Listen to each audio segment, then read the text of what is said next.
Hi everyone, it's me, Spring, the fiber enthusiast, and welcome to the channel. So today is going to be a really cool what the heck is it and what is it used for tutorial. Well, I have picked up one of those double-ended hooks, the one that's got a crochet hook on each side. Have you been gifted one of those? Do you have one sitting in a drawer that you've never used, you picked up on a sale? Yeah, well, I'll wait. Go get it. Did you get it yet? All right, let's go. Get you some scrap yarn. And I suggest 2 colors, but you can work the same color, just, one from the center pole and one from the outside. That's up to you, whatever. And let's do this. Let's get busy. This hook is for doing really cool things like two-tone work in the flat. Now, the beginning of this is just some Tunisian knit and Tunisian purl ribbing all the way across, so never mind that. We're looking at this section here. The part that's accordion style. Yeah, it is so much fun. Now, it's helpful to have one of the smaller ones, but this is what I got, so this is what we're going to work with. And the only difference is it's longer. So it just is going to take a little bit of work to work in the round, but we can do it. We're going to start with showing you how to do this in the flat. All right, so I will go ahead and chain up 20, which is about what I have here. And it helps to know a little bit about Tunisian before we get started. So if I can remember to get the card up in the corner here. If not, it will be at the end of this video in a clickable square to go and check out the videos on how to Tunisian crochet. Just your Tunisian simple stitch and forward pass, back pass. So let's go ahead and get started. Grab whichever color you want to use first, or like I say, if you're using one color, you're going to need 2 separate ends. So an end from the center and an end from the outside of the skein. Go ahead and put a slip knot on your hook and chain 20, just so that way we're on the same page. You can chain less if you so desire. That is completely up to you. But I'm going to chain 20 and I will be right back with you. Okay, so let's get started. I have my chain of 20 and we need to get a foundation started. And so we're going to Tunisian simple stitch across, picking up the loops, working through the back bumps of our stitch. I'm going to skip this very first bump because that loop's already on my hook. I'm going to go to the second one, the second stitch, and pull up a loop. And I'm going to work all the way down to the very end, just as you would traditional style Tunisian crochet. So I'm going to meet up with you at the end. You'll know that you've done it right if you have a total of 20 loops on your hook when you get to the end. Okay, so now I have 20 loops on my hook. I'm going to do a traditional back pass, and then we will begin working with both sides of the hook. So I'm going to chain 1 and then yarn over, go through 2, and so on and so forth until I have 1 loop left on my hook.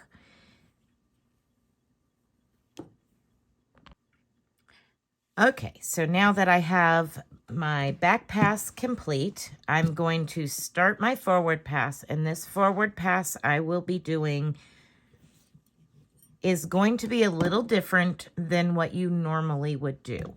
Instead of working into these vertical bars, I'm going to be working into the horizontal stitch in between. So I have the loop on my hook, but I'm going to go past this very first stitch and into that first horizontal stitch. yarn over and pull up a loop. Now I'm going into the stitch, not in between, but into that stitch right here. So I'm going into that stitch, yarning over and pulling up a loop in between each of your vertical bars. Okay, just like that.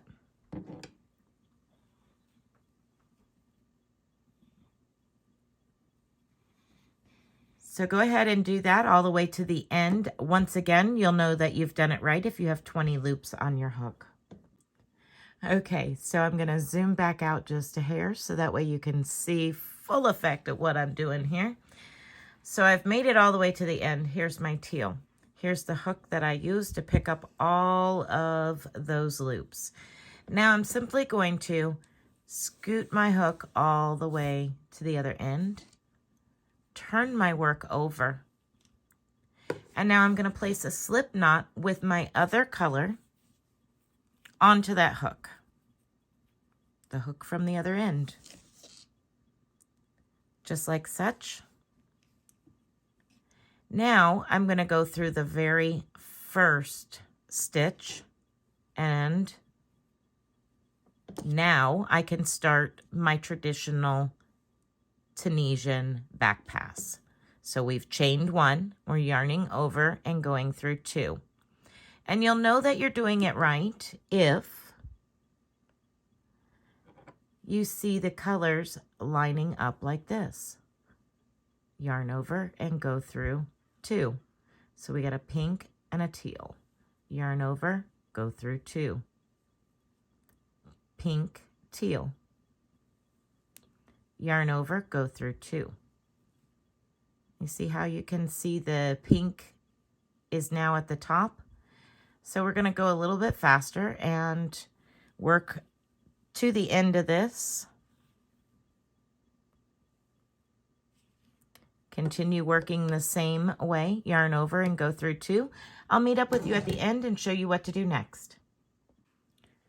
All right, so now I'm at the end.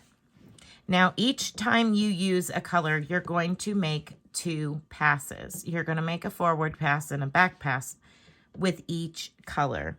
So I've made the back pass. Now I'm going to do the forward pass.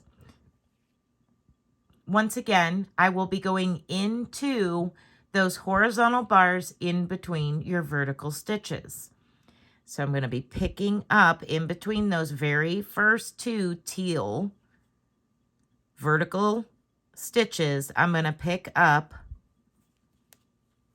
my very first stitch in between those two. After the first one, it gets easier. It's a little tight because you're pulling on it at the beginning. So again, you're just going to go all the way to the end, picking up in between each of those teal stitches. Make sure that you're going into the vertical stitch and not just between the stitches. You don't want to go in between. You want to go into. Just like that. Go ahead and continue working to the end. I will pick back up when I've reached the end and show you what to do next. Okay, so I've made it to the end, picking up all of my pink loops. So now here's where I'm going to drop my pink. I'm going to slide my hook all the way to the other end where the other hook is. I'm going to now turn my hook around so it's in a working position. Pick up my teal again, and now I'm going to yarn over, chain one, and then yarn over, go through two, yarn over, go through two, and we're just simply going to repeat what we just did with the pink with the teal this time. So I'm going to work my way all the way to the end and pick back up with you. Okay, so I have made it to the end. Now we're just simply going to work back across. So the loop I have on my hook is teal. I'm going to be picking up those teal stitches, the teal bars in between the vertical stitches of pink this time. by inserting my hook into that very first one, yarning over and pulling up a loop. And again, just going to do that all the way to the very end.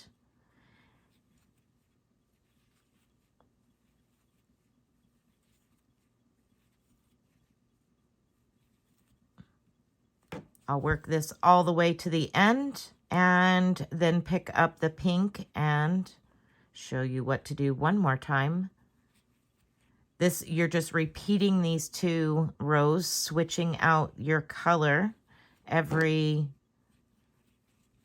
3rd row, you pick up your second color. Let's see here, we got, make sure you have 20, 2, 4, 6, 8, 10, 12, 14, 16, 18, 19. So there is one more in here. There we go. 20. And now, again, I'm going to slide my hook to the other end. I'm going to turn my work around. I'm going to pick up that pink, and we're going to begin our Tunisian standard traditional back pass.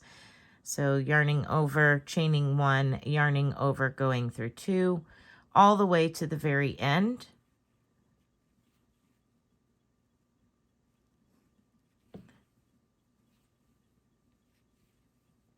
And this is just a 2-tone Tunisian simple stitch using 2 different colors and a 2-ended hook. That's all that we're doing here, just switching this hook back and forth from one end to the other, picking up the colors as we go. All right, I've made it to the end. I'm going to pull that down. All right, so pink is on my hook. I'm going to be picking up pink stitches this time. We're going to work all the way across, picking up the pink stitches, just like we did the teal.